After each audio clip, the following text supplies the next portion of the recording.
Why not? Because the way I'm feeling about it, I already started. That's what I like to do. I like to sneak attack it. Right. So we got Anthony Tiernan here, and I'm going to dub this the podcast that almost never happened. Because you guys, I'm currently at a undisclosed location working on secret projects with friends. But those friends were supposed to come to my house and do the podcast with the table and the thing and the beer. And then I get a text message. The guest today is Anthony Tiernan, and you tell it, Anthony. So basically, I picked up Spencer. We're going over to Kurt's house to pick up Kurt, and right in front of Kurt's house, I made a turn, and next thing you know, my car has a huge gash in the side of it. My window's broken. I don't know what happened. For insurance reasons. Yeah, we're not gonna. So you get in a car crash is what we're gonna. Yeah, you could call it that. A wreck of sorts. And so then it was, I don't know, and I was like, well, I'll just load my shit up, and if he's in a better mood when I get there, maybe Yeah. just maybe. So then now you have to go to Florida tomorrow? Yeah, so basically we came down here because we're flying out from Little Rock to go to Florida tomorrow. So thankfully I'm not driving to Florida. Oh, perfect timing for a car. Did you tell your wife? Oh, yeah. She, not mad, but, Happy you're not hurt. That's the There big you thing. go. So, Yeah. So it almost didn't happen, and we only have limited time. So if this is a short one, I do apologize. He's got a hard out, I guess, as the professionals say. Yeah. It's called a hard out. Yeah. I have a timetable because, Because 4 a.m. comes soon. Yeah, I got to be at the airport Yeah. at 4. So. Yeah, it's already almost 8. I didn't even Right. realize that. I told my wife, I was like, I'll be back in like 2 hours. That was Yeah. a false statement. The goal was to be at the podcast at 6. Right. So this all happened at 5. You can see how this went. Well, let's just jump right into it. Let's go back, because I don't really know you that well. Okay. So let's go back and tell me, how did you even get into local Arkansas music? So essentially, whenever I was younger, right around, 12, 13, 14, I didn't really have much music that I connected with. My parents really listened to just regular stuff on the radio, like pop, country, whatever. And that really wasn't for me. So I just thought I didn't enjoy music. I thought I didn't have a place for it. And the thing that kind of got me into this were bands like, Disturbed, Slipknot, the general like nu metal bands that were around at the time. The radio nu metal stuff. Yeah, stuff and it was really popular at the time, so it got me kind of interested in the genre. And through things like LimeWire and MySpace, actually, of all things, I found bands like Job for a Cowboy was one of the first bands that I actually found, and it kind of just transitioned me into this. Into the underground. Right. Crazy, heavy. You Yeah, saw definitely. that other world. Yeah, I was essentially. I was a massive Korn fan. Then my buddy Drew showed me Living Sacrifice and Sayo. Nice. Oh, shit. The world is different. What is this? That was pretty much the same thing for me. And I kind of just carried through, all through high school. And, I guess I was in middle school then, technically, back when I was first listening to it. The biggest driving factor for me is that I had someone that would actually take me to big shows like that out of town. Like I lived in Hot Springs, which is about, an hour out from Little Rock. Yeah, I got a lot of friends in Hot Springs. Yeah. And I mean, the music scene there was good, but everything was coming to Little Rock, like the Village, downtown. So I actually had my grandpa would take me to shows. So it was like one of the coolest things. Your that grandpa? Could happen. Yeah, That's my grandpa, badass, dude. And he was like my oldest grandpa too. He was like 70 years old, right? So he was just taking me. He'd hang out sometimes. Please tell me it was in a minivan. Well, so it's better. It was a PT Cruiser. Oh yeah. So yeah, but dude, it was so awesome. That's kind of just how I got my start around here, as far as like going and experiencing new stuff like that. That's fucking awesome, man. That's a good get in, and young. Yeah, definitely. Because I didn't even get into it till like 99. I was already in high school. Oh, so really? I had no idea what any of that stuff was. Right. I was like a late bloomer. Did you pick up instruments to get into the scene, or did you just go to shows? At first, it was going to shows. I tried my hand at like bass, but I just never stuck to it. So it was pretty much just going to shows. I really loved the environment. I think one of my biggest things was I used to play sports. I used to play football specifically. Okay, right. I really enjoyed like the contact aspect of it and just how like crazy it could get at different times. And shows were honestly like the best substitute to that, because the environment is just insane. Every single time you go to a different show, it's totally different. and it's you just, never know what you're going to get. Unless you've seen the same band a bunch, then you're like, well, it's going to be fucking crazy, so I should probably pack in for the right. So, what was the transition from you coming up, like your grandpa's bringing you to shows, and then I guess naturally you just decided, I want to do this too, but you're not going to play music because you just said you gave up on bass, which is like, holy shit. Yeah. That's the easiest one to give up on. Exactly. I think it was more of a lack of dedication than it was anything else. Oh, like it just didn't spark your interest. Yeah, I just wasn't super interested in it. Right. But as far as like going forward and actually booking shows, I think one of the biggest things that caused that was that there were dead periods in when I wanted to go to shows. So like during, I don't know, the time right before I started booking shows, probably a year or two before that, I had pretty much dropped off the face of the earth. Didn't go to shows very often. And it was just because I was super busy with different stuff going on in my life. And I was getting back into it with one of my friends. And I really just enjoyed the whole aspect, but downtown closed down. Yeah. Right. So we have like MF Metal Music, but they're really not doing a whole lot. And so he was doing like one a week, maybe 2 a month, something like that. And it was basically just, stuff he wanted to do. Maybe you might have an outside promoter. But I actually got hit up because Dakota Johnson, he couldn't actually book the show for a band called Wicked World that came through. And I was friends with that guy because I liked the band and I'd talked to him before. So I was like, well, yeah, I mean, why not? I could probably do that. Sure. So I'll get you guys at MF. And it kind of just ballooned from there. Like that was the initial show I did. And within like a month or two, I'm doing shows like I did Beartooth, like not even 6 months later. Yeah, I remember that one. Just, crazy shit. So was there something that it excited you, like inside you, and you were like, fuck, man, that was pretty cool. Like, let me do more of this. Oh, definitely. Like, especially the first one was really exciting because it was something totally new. It was something that I had never experienced with shows, which is rare because as many shows as I had went to, I started booking shows in 2015. I started going to shows in 2009. So it was like a 6-year period pretty much where I'd already experienced the going and enjoying music in the environment. But there wasn't a time where I was behind the scenes. So that's a really different scenario to be there.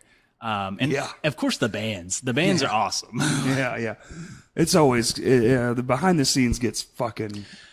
It gets crazy. It can get nasty. I mean, like, there have been times where it's just like, you don't get along with somebody you're working with. You can't like everybody. Right. And it's usually not the bands, I'll be honest. It's usually the other people, we'll just say other people that are involved. The tour managers? Yeah, it's usually, so tour managers, one of them, not as often though with the stuff I book, but sometimes an agent is kind of a dickhead, Sometimes a band manager's kind of a dickhead for no reason. Yeah. That's just the way it is. It's called 20 Days on the Road with barely anything at all. Right. Or I mean, and honestly, a lot of times I don't blame them. They're looking out for their best interest, which is the bands. Right. And I get it. So I'm not like saying that they shouldn't. Obviously, it's just you have to look at it from both sides. So did you come into it with like an idea, or did you ask?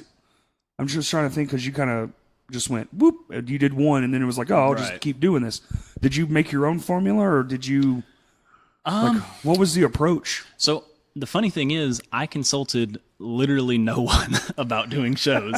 I just did exactly what I thought I should do. Okay. To make them work. And one of the biggest things I thought was missing in our local area, at least, was like physical media. I mean, we didn't have any kind of physical flyering. It died off, hard. And that was one of the biggest things I pushed for. Within the first couple shows, I'd already put out, physical flyers like everywhere around my town. It still works, man. I know, because most people that don't go to shows anymore don't go because they don't know. They don't know. And Facebook doesn't tell anybody. Right. Yeah. You're going to get, until you advertise and pay, $100, $200, yes, exactly. You're not getting out to anybody. So, and half of that's bullshit. Right, yeah, it could just be spam accounts. Inflated. Yeah, they're just spam accounts. So, but yeah, as far as actually learning, I just learned all of it just working with the bands. Did it yourself. Yeah. Just fucking one of the first shows I did. Crawling through the trenches. Yeah. Yeah, go for it. One of the first shows I did was at a place called Low Key Arts. It's down in Hot Springs. Yeah, been there, played there. Great spot. It's honestly an awesome area. Bobby? So I think Bobby might run it now, but back then it was Bill still running it. Yeah. But basically, I had a band I really liked, Last 10 Seconds of Life. They were playing shows, and they were playing a show in Dallas that me and my buddy were going to. I noticed that they had an off date. A couple days later. Yeah. Like it was maybe 3 days later they had an off date. I was like, well, I've already booked like, 1 or 2 shows at that point. Maybe I should just hit their agent up and, find out what they're doing. Maybe they want some money. So I hit him up and he's like, are you sure you can make something happen in like 3 days? It's like, yeah, I could totally make that happen. And dude, I fought tooth and nail getting that venue that late, but I was like, I fucking have to have this show here. Like, I loved that band. It was one of my favorites at the time. And sure enough, it worked out. Did well. Got to talk to the bands, meet the bands. Always a bonus if they're cool. Oh yeah, they were super nice. Any band that I worked with at Low-Key, I seriously sat and talked to them for like 20, 30 minutes at a time after the show just to awesome. shoot the shit. But I've definitely had both sides of that coin. Right. Bands you want to throw out of your own building, and bands you're like, please don't leave. We're best friends. Yeah, the worst part is that so the show was awesome and the bands were awesome. Lorna Shore actually hopped on that show last minute as well. They were on the tour package and just happened to get on. Well, so what happened at the end? I haven't really talked to many people about this, or them for that matter, but the venue had these glass display cases across the back, kind of close to the load-in doors. So their bassist or guitarist, something along those lines, was pulling a cab along, and I hear smack, just a fucking pew. It's like, oh no. So I turn around and he's just shattered this display class, like just the whole thing. And he's like, oh, are you sure it's cool? I was like, yeah, we'll just, yeah, that's fine.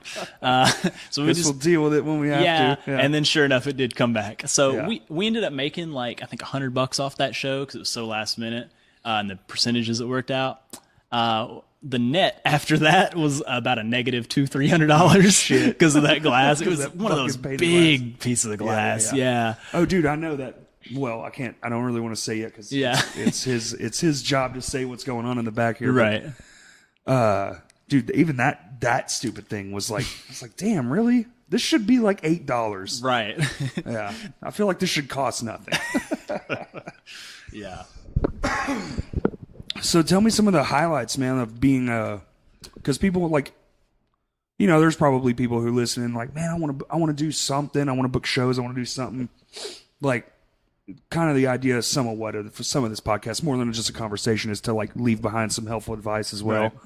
So like, what are some of the some of the better points you would pick out, or like even like something you had to learn the hard way that is definitely like for someone who's just starting. Sure. We don't have to get into like the super technical parts, but I mean, one of the biggest things that a lot of people get caught up in, and I see so many promoters do this, is they get caught up taking, shows that are from friends of theirs that aren't going to do well. Especially with touring bands, I respect that to an extent, but you have to understand your market. Right. Way too many people don't understand like who they're selling to, or they'll book bands that, sure, they might show that they have a following of 200-300 people in their local town. That doesn't mean anything here. Oh, the second you get 45 minutes away, it means jack shit. Right, exactly. Yeah. And way too many promoters just like they go head over heels on these bands and spend way too much money on shit that they're not going to get back. Right. The other thing is just always be financially prepared to eat that show, because always been there, done that. Yeah. Not thankfully, most of my shows have not flopped. Now that is because when I first started, I wasn't as picky, but now I'm incredibly picky. I've done one show this year. Yeah, I noticed you kind of dropped off, but you did move too. So you're no longer living locally, right? And that contributed to it some. I had slowed down a little bit before that, but that definitely took a big hold. Was on just what real I was doing. Life the cause? Yeah, kind of. Like being married, having a job, that kind of stuff. Yeah, well, I think a lot of it, I lived an hour away to start with. Oh, shit. So, I mean, living in Hot Springs my whole life, I had to drive an hour each time back and forth. And when those shows end at, like at 11, 12 o'clock, and you got to go to work, be there at 8 o'clock in the morning or whatever, it sucks. No so, shit, yeah, it starts to wear on you. Plus, like, I wouldn't say I like fell out of the music community here, but I kind of just slowly disappeared. Yeah. Just kind of faded into the background. Right. Yeah. I mean, the only thing I would do was book shows. I didn't even book shows outside of what I really wanted for the most part either. Because like if I wanted to see it, I would do it. But at this point, honestly, I've seen most of the things I want to see. Right. Because I've just booked so many. Yeah. And the bands who aren't broke up. Or right. whatever. Yeah. Yeah. So But no, it was cool. And honestly, out of the financial flops, none of them have been bad. But it's because I know my market, and I would say that a lot of people don't consider that when they're booking bigger shows, especially like Right. They just think a big name's going to bring people Right. regardless of where it's at. yeah. So Definitely matters. oh yeah. Unless you're Gopher Golf. Yeah, exactly. They bring people everywhere. Fucking everywhere. I'd pay them more than most touring bands. Okay. Well, I think people have a misconception about touring and how much you're actually fucking making, because Right. I've been on a couple and it's jack shit. But Yeah. you can get by more than better than you think on not a whole lot. You're not gonna do much with $25, but $150, man, will get you a long damn way down the road. Dude, That's a lot of gasoline. You'd be surprised. There was one band, and I'm not going to name them here, but they know who they are. Go for gold. They asked me for $35 fucking dollars. That was their asking. $35. What the fuck? Yeah. I was like, what in the actual fuck? That makes no sense. How are you making this drive? You're 6 hours away right now, Dude, with a trailer and a van. Way or more probably than an 6. SUV. Way more than 6. Oh, what the fuck? Yeah, dude, at least almost $35. 20 hours. Yeah. I don't even What? understand. They were just doing it just because they wanted to. I think I ended up giving them more, obviously, but I've never gotten an asking that low. I would hope that you would never ever just be like, "Here's your $35. We made $8,000 tonight." Yeah, Jesus, man. Dude, that is crazy. I would have $35. never expected Dude, that. 50 come on. Yeah, no, Round up. honestly, most shows that are touring that I want to take, I would expect to pay no less than $100 on a lot of them. At least. So, That's fair. that's like regional bands, Right. like say Dallas or something like that. At Any least in a $100. 5-state area. Right, yeah, at least. Unless you're coming from the top of fucking Missouri, which is Yeah, pretty forever. far the fuck up there, yeah. I mean, $35, that's Not even enough to fill up the van. I barely wanted to come over here for $35. So I'm just kidding, buddy. No, so what was one of your favorite shows, and then I'm going to ask you what was one of your worst shows. Oh God. Okay, so I want to know one of the best ones. the ones I've booked. Yeah, one of your Okay. favorite shows that you did. So if we're talking musically, one of my favorite shows was having Vanna at MF Metal. That was a lot of fun.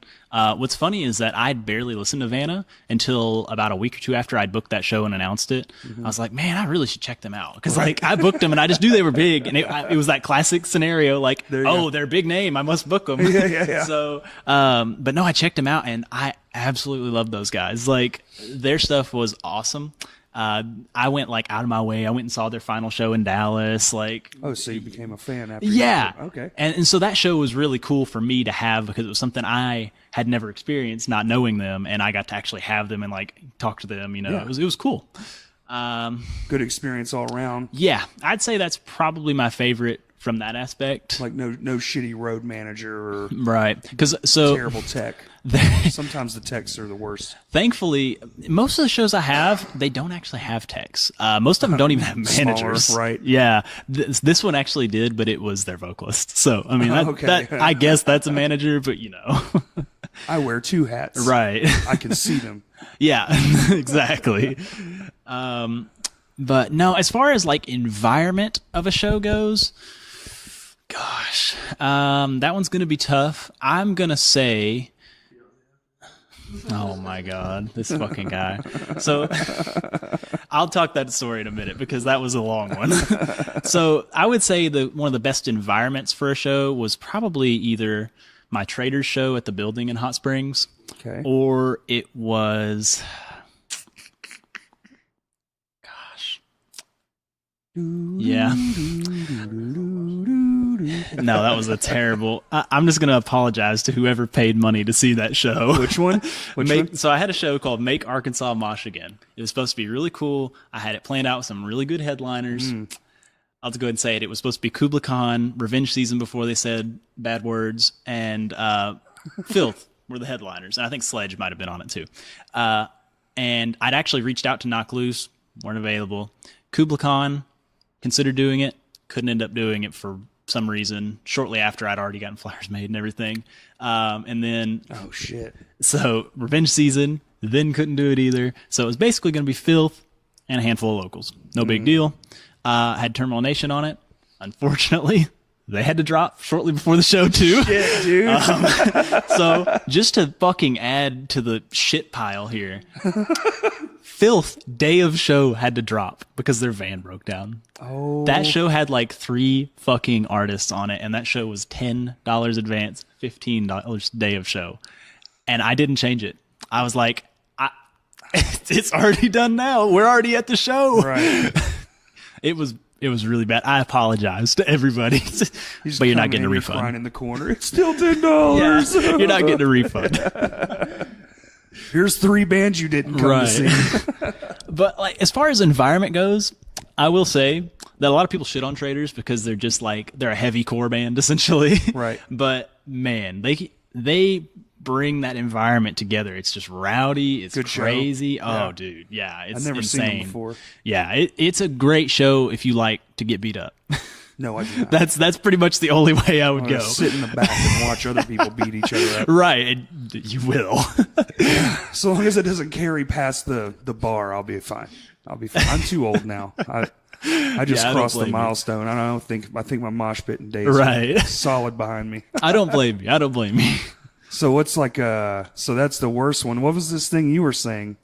What did you say a minute ago? You said I'll tell that story. Yeah. Oh, okay. Beyond the Aftermath. So basically, I had no idea who Spencer was. There was a show in 2016 that I was booking. So shortly before that, he hits me up and he's like, "Hey man, I know that you book shows around here. I'm in a band called The Latter Half. I'd like to work with you. You know, I'd help sell pre-sales, whatever." I'm like, "Okay, well, cool. We'll work together." So I started talking to him. And sure enough, we get them on that show, which they do not fit at all. I don't know if you guys have ever listened to Beyond the Aftermath. They're like a deathcore band with a pop punk band. Didn't fit Perfect. at all. They just played with Terminal Nation, so Yeah. you know. Well, Latter Half Junior played in Terminal Nation. But no, so they didn't fit at all. To be fair, everybody left after their set because everybody was there for them. But that's the way it goes. But ever since then, me and him have worked together, dealt with each other, you know, helped each other out. So Buddies. that was cool. From pretty far away too. Damn, don't you live in like Bigelow or something stupid? Bigelow? What the fuck? BB. Golly. Bigelow. I just thought I knew it was a B. I got that far, and then it was like far away. Right. Bigelow. Starts with a B, it's far away, it must be Bigelow. Right. So it's funny because like there was one time me and him went to So What, which is in Dallas. Oh yeah. And so he was like, "Oh man, can you come pick me up?" Bad things happen when we ride together. Yeah, dude, I can swear. Well, so we went and we went down to Dallas together, but I had to go to pick him up first. So I live in Hot Springs. Drove. It was almost 2 hours Gross, up to dude. him, and then back down to Dallas just to hang the out. Opposite direction. Holy shit. Yeah. So and then So you made a 7-hour trip to Dallas. yeah, well, so it gets way worse. So basically, we're on our way down there, and we get into like a parking lot of some sort to grab something, and the car doesn't start. I'm like, "Oh shit, that sucks." So we get the car jumped. That works fine. Going down the road a little bit, I need to get gas. So I stop at a gas station, Turn the get car. gas. Car doesn't turn back on. Oh goody. Try to get somebody to jump us. Car doesn't turn back on. Oh Like, shit. oh shit. So we noticed that there was a Walmart about a mile and a half away, and we just walked. We walked to a Walmart. We were on our way to the show. The show was that day. What the fuck, Yeah. dude? So we walked to a Walmart and carried this fucking 40-pound battery back, like all the way back. We were taking turns. Yeah, taking Oh, turns yeah, carrying it fuck because this yeah, shit was dude. so heavy. Yeah. So we have to install, like I had to buy a tool set. I didn't even have a tool set in my car. I had to fucking install a new battery in my car just Oh. at a gas station. And then it worked. We got down there, no problem. Show went fine. Somebody tried to stab Spencer, you know. Of It's course, just a normal yeah, day. yeah, Well, I mean, shit. whatever. That's a normal So- afternoon in Dallas. Right. If you don't almost get stabbed, you didn't really go to Dallas. Dude, I got my shirt torn in half during Hatebreed. In half. Makes sense. Yeah. And then, so we're leaving the show, and I pull out, and I don't know what it is about one-ways, but I didn't know this was a one-way, and I was driving down it, and then all of a sudden I see all the cars start coming, and then thankfully there was actually a cop at the front of the line of cars, and he just went, "Arr!" and just stopped everybody real quick. You lucky man. Dude, and he was like, "What the hell's wrong with you? What are you doing?" I'm from Arkansas. I'm an idiot. I was like, "I have no idea where I am. I'm sorry." He's like, "You been drinking?" "No." "Get out of here." And I was like, "Hell yeah, I'm out of here. See ya." Get me out of your weird state. Right, Way dude. roads. What the fuck? Yeah, so then we drove straight back. We didn't have a hotel, so we drove straight back, and we just. Yeah, I liked it. I actually prefer that. So I used to. We ended up at that Walmart again. On accident. The Oh, y'all exact. stopped We ended there up at again? the That's same fucking one. hilarious. Yeah, just totally on accident. We just stopped somewhere to sleep. We were both. Oh y'all. Dude, we had to. Too bad. Yeah, because I had been up all morning, and then I drove 7 hours. Yeah. I worked the night shift at a hotel. right. Oh shit! So you hadn't been to bed either? Oh fuck So- that! What's crazy is that was during a time period. That year, I had the most shows out of any year. I think it was 2016. I had most of them in March, which was that same month. I went to that show. I had a show at Vino's the next day. So we were going straight. I went straight back up to Vino's. Then I went back down to Dallas for the next day of So What. What the? And then I had fuck? more shows that week. Dude, I ought to be young. Dude. Man, I have stupid ass stories like that too, but not man. That's a good one. Jeez. It Man, was I one-way roads. I once drove to Dallas for lunch and came back. Man, you sound like a buddy of mine. Oh Yeah. my God. They didn't have Yeah, Colton. they didn't have a Taco Bueno here yet. And that was Oh my jam my because I'm God. from there, so like I would eat there all the fucking time when I was a kid. Right. And it's like shit. It was my brother's 16th birthday. Mm-hmm. It was like, what do you want to do? He's like, I don't know, man. I wish we had a Bueno. I was like, fuck it, let's go. We go God. down there, eat, come all the fucking way back. Dude, so I've only done that 10 once. hours for tacos. I've only done that once, and it was with the same dude I'm mentioning, Colton. Me and him went down to Texarkana just to get Steak and Shake. I don't even know why he wanted Steak and Shake. Like, it's the most off-the-wall shit. But there we Just go go. to Russellville. Well, when you want something, you want something. Yeah, Now dude. you just go to Russellville because they got Really? one. Yeah. It's good too. Okay. Just, little FYI. Yes. Tossing that I don't out eat there. it very much. I think there is one in Bentonville, but I haven't been. I haven't been to a lot of places Which is up where there. you're currently residing. Right. Bentonville, home of the Walmart. I don't know if that's where they're from, but I'm pretty sure that's where they're from. Don't they have a museum and everything? Yeah, it's they do. ridiculous. So it's funny. Harm's Way played like a block away from that museum. It's like not even 2 buildings down. Did you book that? No. Shit. I was moving up there that same day. This is when they played there. Oh, that's a bitch. Yeah, so I didn't go, of course. I mean, shit. I was done. So you start dwindling off. You start doing. What did you you just fucking say fuck it and just didn't do anything, or did you like slowly go So down the line? it kind of turned into something that I did more as a hobby. Even less so than I don't know. I guess it was a hobby before, but it was even more so of it is just a hobby. Right. And that turned probably towards the end of 2016, 2017. It kind of started to dwindle. I know I'd talked to Spencer, and I also worked with Jake from Levels a lot. I'd talked to them about quitting doing shows a year and a half ago at least, because I was just like, man, I'm getting really fed up with it. What really can bring somebody down, I think, more than anything, is just lack of interest. I mean, there was just like, for a lot of the stuff I was doing, I would book, like, I think in 2017, I booked around 40 shows. I think maybe 15, 20 of them actually did good enough that I would be proud of them. Right. And a lot of that, like, it made it feel like, oh, this is on me, Yeah, even though a lot of it probably wasn't. It feels that way. You're just like, well, I could have done more. I could have promoted it better. I Right, could have right. sold it, but it just didn't happen. That kind of just trickled and trickled and trickled. And then it's just, you just don't always get the offers you want. That's true. Yeah. So like you'll want to book bands like the bands I want to work with and I can work with now that like I'm doing a little better. I don't get offers for because nobody trusts Arkansas, right? Yeah. Yeah. So yeah. Hopefully that'll change. At Yeah. some point. right. I mean, mean, go ahead. We just fucking rebuilt the whole venue, so maybe Hopefully. it is a lot fucking nicer. Have you been there yet? So I haven't yet, dude. I don't come down here a lot because you obviously live it's so far far. ass away now. That's Yeah. too far. So the last show I went to here was the benefit show. I had one show there kind of before that. When was the benefit show? Was it March? No. January 2019. January 25th. Oh, okay. So no, it was after the benefit, but it was before the stage was built. It was okay. February something. So yeah, that's the one it was. It's Traders. Oh, okay. Yeah. So that was fun. Is that and that's the last show you've booked since? Yep. So I've tentatively, and I'm not gonna say much more, but like I've tentatively got something for September, I believe. Oh, okay. So and that'll be Here cool. in Little Rock or up Yeah. there in Little Rock? Cool. Yeah, it'll be Little Rock. I don't know a lot about the market. in Is that Bentonville. kind of your thing right now, where you're just like when you want to, how you want to? Yeah, it's kind of like I'll get offers, and I probably get, an offer or two a week, even though I'm still not active. Right. But most of them I just turn down. I'm just not interested in it. And a lot of times it's nothing against the bands, but I'm not interested in booking a show that has 10 people anymore. Right. And that's just, it's too discouraging, I think, because I'm as little as I'm doing it. If I did that, I probably would quit.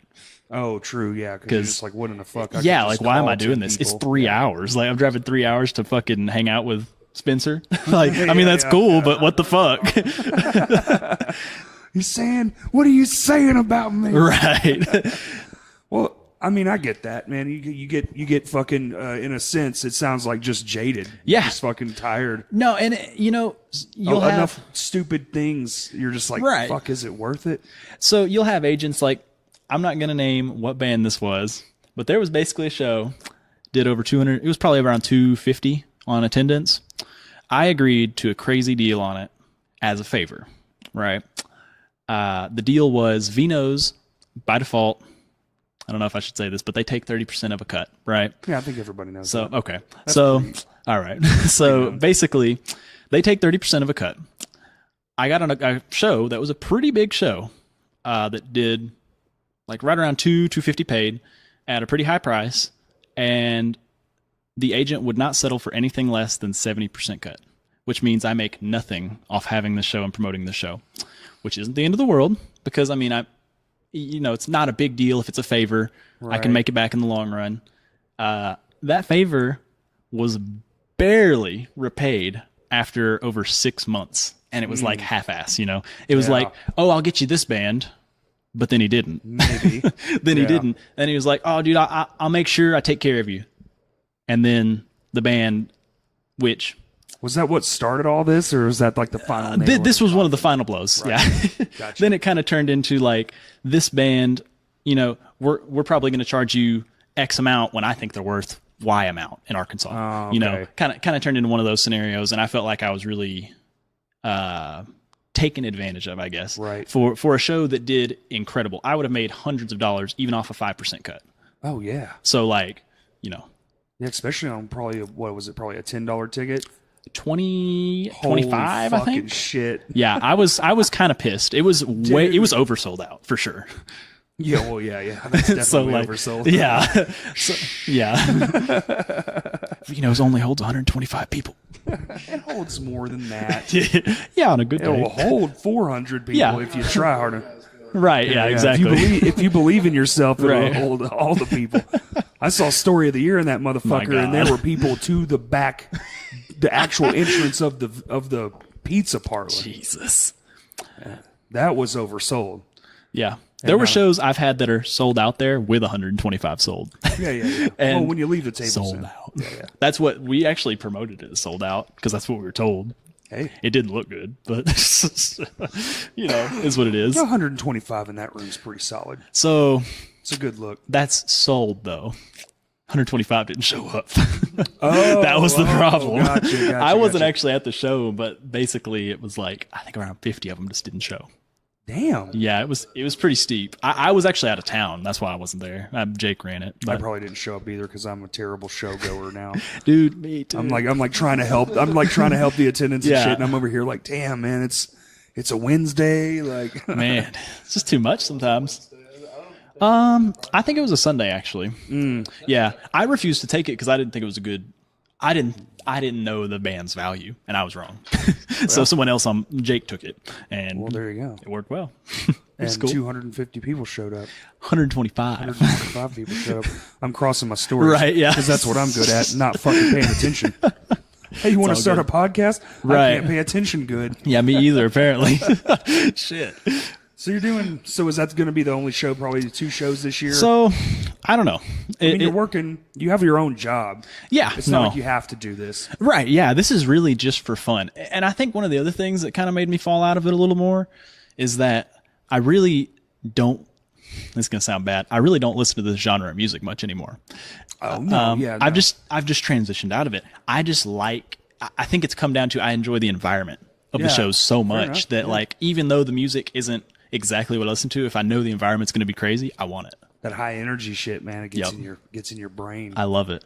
Makes you do shit you wouldn't normally do. Exactly.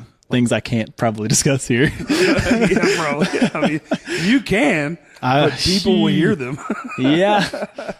You know that page on Facebook, I think this will be used in a future legal case? Yeah, I feel like that would be exactly what this would be. Here's an audio clip from this podcast you did. You said here, you gouged his eyes out and shit down his neck? My Lord, sir. Whoa.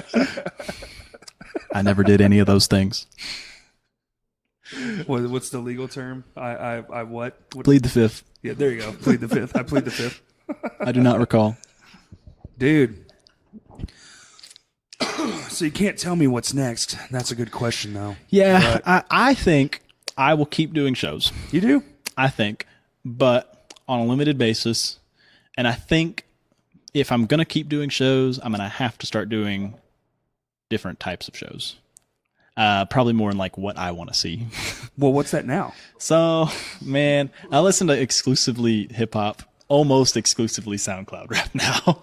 I know, big departure. Actually, it's really not. That's the crazy thing. It really isn't a huge departure from what I think like the earlier like deathcore, metalcore scene looked like as far as like attendance, you know, the energy's up there. People actually mosh at these kind of shows now. It's crazy. At a SoundCloud rapper show? I know. It's crazy, dude. So I'm missing out on something. It's interesting. I've seen Now, granted, they aren't.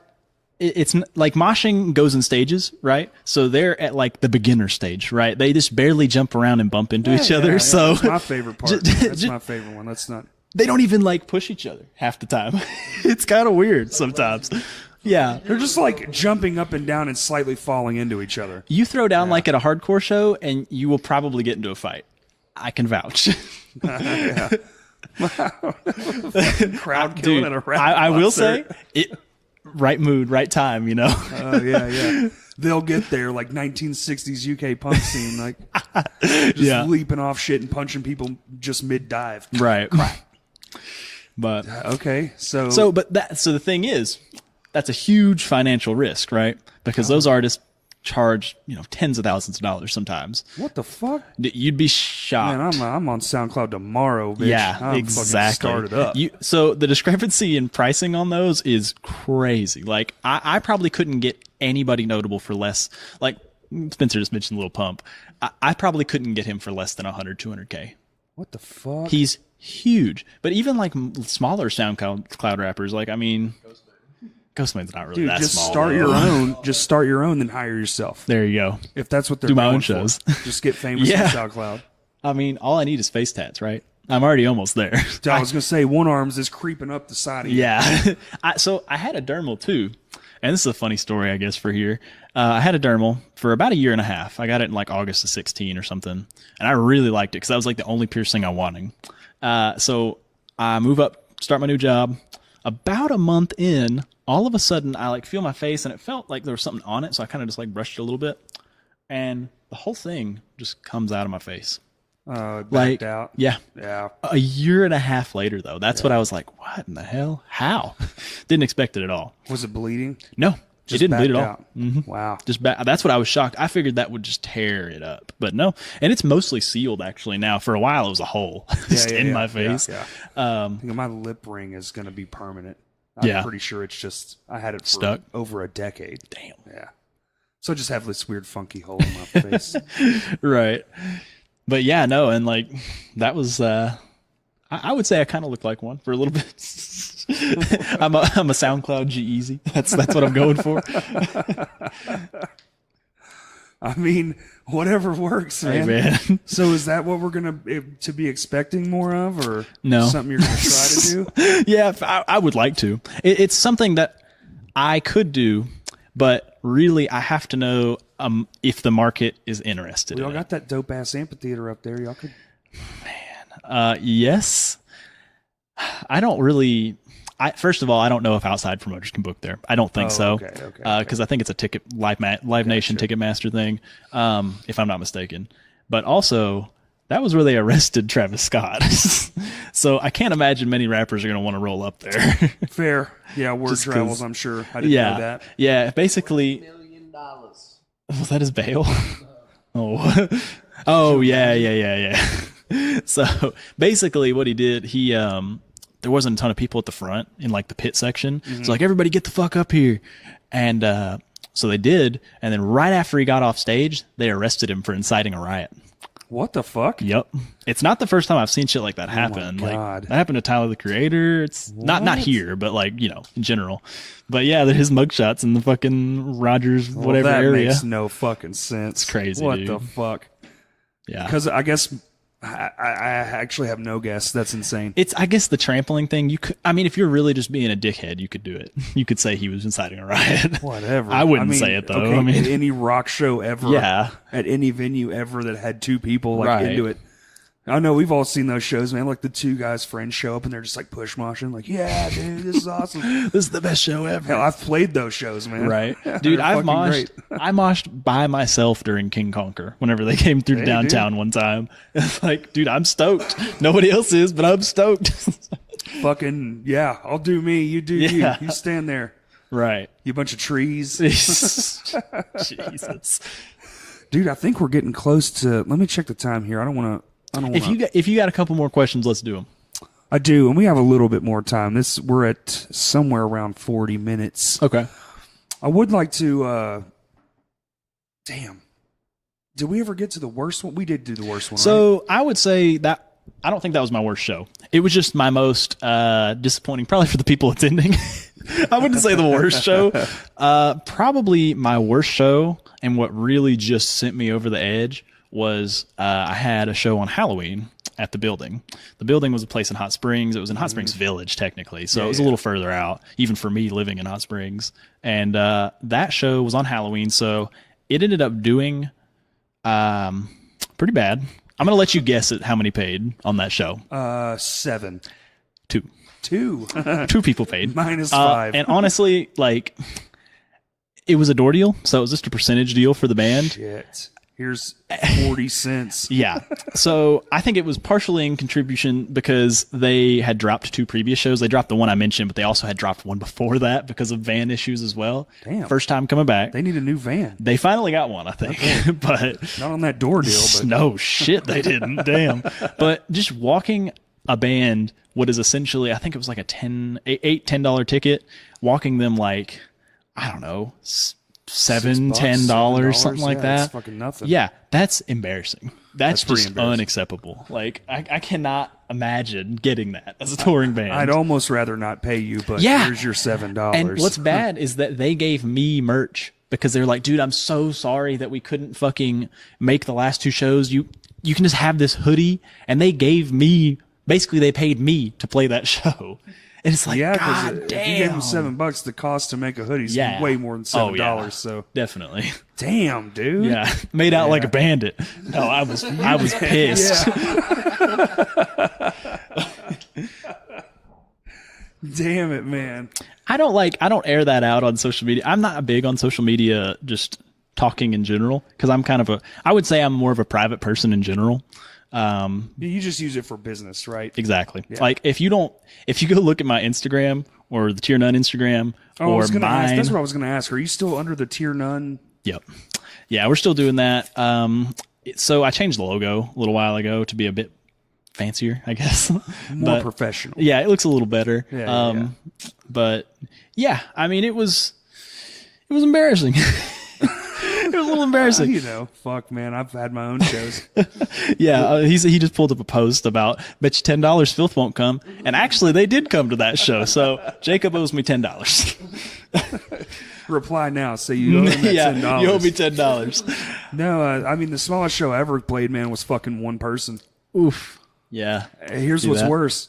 It was with a band called Man Alive. Okay. And it was at downtown back when it was the old downtown. Right. and they were all the way from fucking Israel. Oh man, It was their third day in the United States. Jesus, I can't imagine that tour went well then. No, it actually did for them, and I saw them years later at the Warped Tour playing. Wow. Yeah. Okay. So it was actually really cool.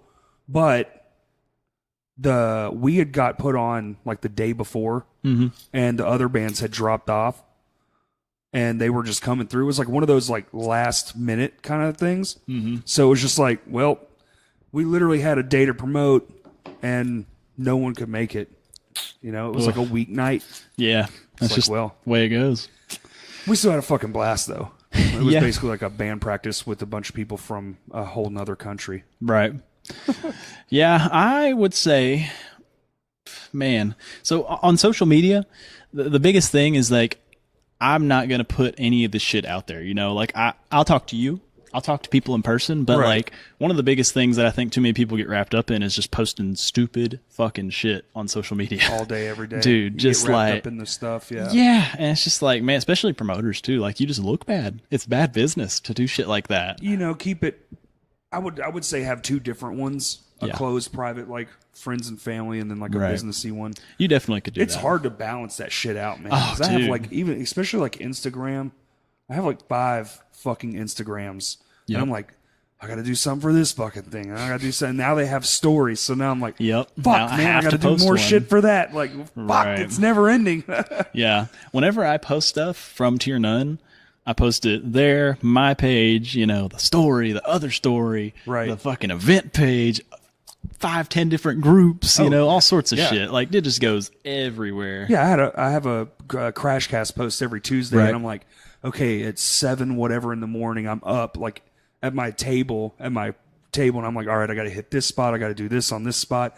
I got to put the moving one on this profile. Like, fuck, dude, it's so much stuff. I think sometimes though, I guess we can end on the social media thing. You know, I think bands put too much stock into. It's good, Definitely. It's good to build a presence out there and do stuff and message people, but also, man, I think like the in-person kind of shit still works really well. Oh, there are bands that have like, you know, 20K fucking Spotify listens here that can't draw 20 people here. That shit's wild. Crazy. That's the weird thing about the internet, man. Yeah. It's because it's fake. else. I mean, if we want a real answer. But yeah, I mean, a lot of it though is like people will engage more on the internet than they will in real life. And that's what a lot of people just don't realize. You gotta like, I don't know, man. And I hate the fact that fucking Facebook makes you pay now. Oh my God. You You're not got joking. 3,000 fucking fans, but you also have 3 interactions on this post. It's like, okay, well, no one fucking saw it. Yeah, no shit. Go ahead and pay them $10, and then all of a sudden you have like 500. Right. It's like, and that's still not your whole fan base, which is the even crazier part. It's like you can't even reach your own fans. the worst part's when someone's like, I didn't even see it. Yeah. Like, how the fuck did you not see it? I can understand advertising on Facebook if it's people that aren't your fan base, but I think it's such garbage that they limit your own fan base. Like people that actively want to see content from you. Because they can like it, right? Right. Only they have to physically go to your page, click the little like button. Yep. And that's the only way they're on there. Why the fuck would that? And then so they invented a new thing, which Kurt turned me on to, called groups. Yep. Now you have to have a group because then all those people see it. And I'm like, okay, well, how long until they don't get to see it all? And then you have to make a subgroup. Right. Now you got a group within a group in a Facebook that's supposed to show everyone anyway. It's a disaster, man. Fuck. Yeah, it's way too much. I'm too old. My brain hurts. Well, we're going to wrap this bitch up. I know you got to be in Florida in like 7 hours. Ooh, fun. Thanks for coming, Anthony. Absolutely, man. I really appreciate it, dude. I'm me. sorry about your car. And hey, man. It's probably Spencer, really. It was bound to happen. Anytime Spencer's in my car, something goes horribly, horribly wrong. So I don't know what the deal is. Hey, man. Plug your stuff, man, real quick. So, yeah. I mean, man, we've got a show potentially in September. Currently, we're kind of on a hiatus, essentially. But if you guys want to go out and like Tiernan Productions, we're on Facebook, we're on Instagram, we're on Twitter, kind of. On Facebook, you'll find us Tiernan Productions. Twitter and Instagram, it's going to be tier_nun_, because some dickhead took tier_nun. I don't know why they did that. But anyway, so I'd appreciate you guys checking that out. I think that's honestly about it. Go listen to Go for Gold. They're way better than every other Arkansas local out there. So Shit, ouch. God damn, I'm into Yeah. Arkansas local bands. Fuck Motion City man, I'm having a Music heart attack. Management, whatever the fuck that's called. What? Oh my He a God. bitch. He's fucking spraying fire right at the end here. Somebody just lit the fucking cannon. Oh my God. All right, and I'm on Crashcast and on Twitter and Instagram's Crashcast Pod. Twitter's Crashcast Pod 1. Everything else is Crashcast Pod. I'm fucking up because he just lit a fire machine gun in here. I'm sure anybody that watches it'll love it. They'll understand. There's lots of reasons. But yeah, man, thanks for coming. Thanks, Kurt, for letting know us where do this in Kurt your pretty house. And everyone, thanks for listening, everybody.